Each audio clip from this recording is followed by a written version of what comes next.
জানেন গতকালই উঠেছে পত্রপত্রিকায় যে সিএনজি এবং পিএনজির দাম বাড়ানো হচ্ছে। গত বছরও এইভাবেই বাড়ানো হয়েছে। আমরা বুঝতে পারি না যে সিএনজি এবং পিএনজি যে গ্যাস, এই গ্যাস তো ত্রিপুরা থেকে উত্তোলিত হয়।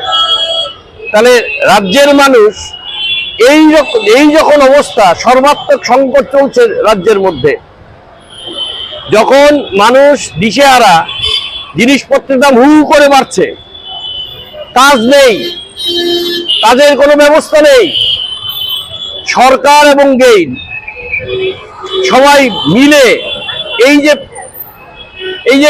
যে এত বড় একটা আক্রমণ করলো সাধারণ মানুষের উপর, এর বিরুদ্ধে এসইউসিআই কমিউনিস্ট দেশের একমাত্র গরিব সাধারণ মানুষের দল হিসাবে আমরা মনে করি এইটা শুধুমাত্র জনবিরোধী নয়, এই আক্রমণকে রোধ করা উচিত।